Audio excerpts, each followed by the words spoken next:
Hello folks, Phil Croshaw here, founder of geekydigital.com.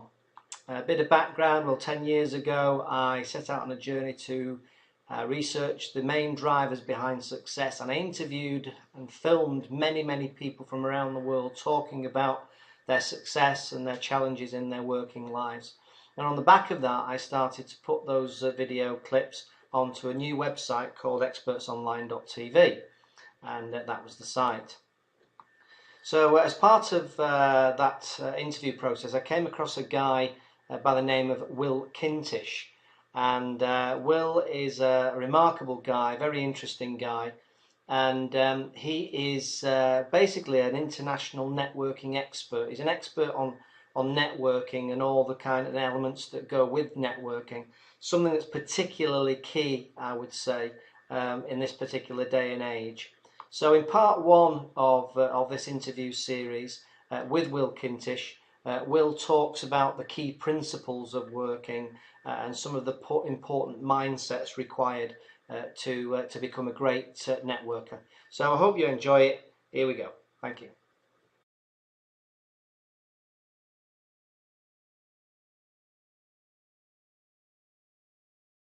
Networking is simply building relationships. The three key elements to building relationships is knowing people, liking people, trusting people. Those are the three key. It's word of mouth marketing.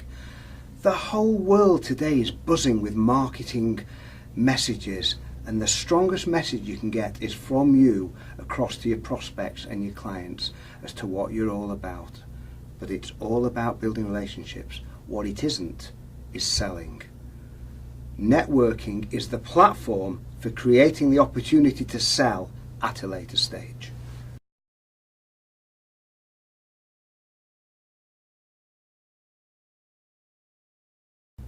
It's all down to their mummy. Mummy told us that at the age of 4, don't talk to strangers, which was great advice at 4, but now, in a safe environment, we're fearing rejection. That's the big key. We fear rejection. We walk into a room full of 50 or 60 people and we think, oh my goodness, how do I look? How am I going to sound? Are people going to ignore me? What am I going to say? And my strong message is, it's not about you, this networking. It's about the other person. It's all about being interested in the other person. It's not about you. Your job as a good networker is to find out about the other person. Who are the most interesting people we meet in the world? The most interesting people we meet are those who are most interested in us. And if you can take the focus off yourself and push it onto the other person, then all these fears will disappear.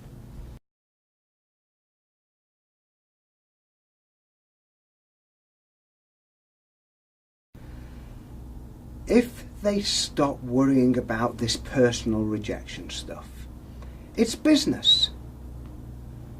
When you start chasing a follow-up phone call when you've met somebody, or you walk into a room, they're not rejecting you, they're just rejecting your ideas, your business proposition. And my message is, for example, when you walk into a room full of 60 people, there aren't 60 people there. There are only people on their own who are going to be welcoming you. There are couples who are standing in an open stance who are going to welcome you. And there are trios who are standing in an open 3 who are going to welcome you. They're looking to network with you just as much as you're looking to network with them. And if you can think, as a result of going networking, I'm going to get something out of tonight, then hopefully those fears will be reduced dramatically. But it's all down to practice and implementation. Whether we learn to swim, drive, type or network. All I can help people with is knowledge. Say, walk into the room and approach somebody on their own. You're never going to be rejected. And when you've tried it 2 or 3 times, you'll think, hey, this networking stuff, it's pretty easy really, isn't it?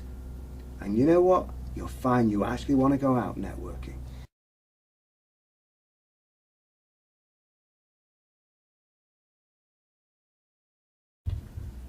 The biggest crime in networking is that we spot an opportunity.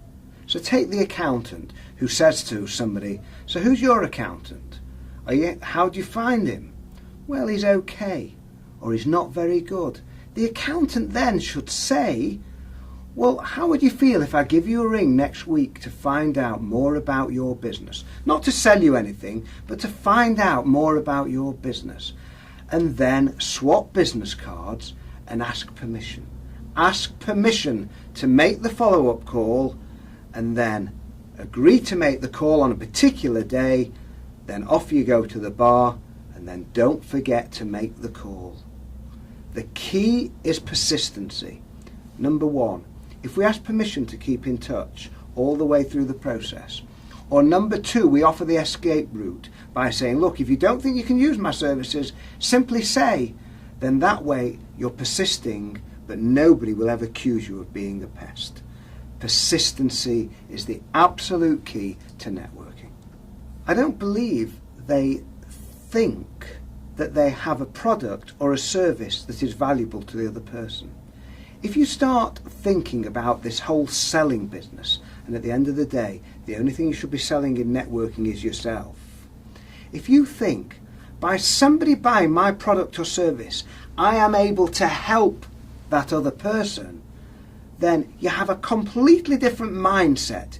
You have a completely different paradigm, as the Americans say, by thinking, by this person buying my product, they themselves will make more money. That should stop you having these gremlins in your head thinking, I'm pestering, I'm pestering, I'm pestering.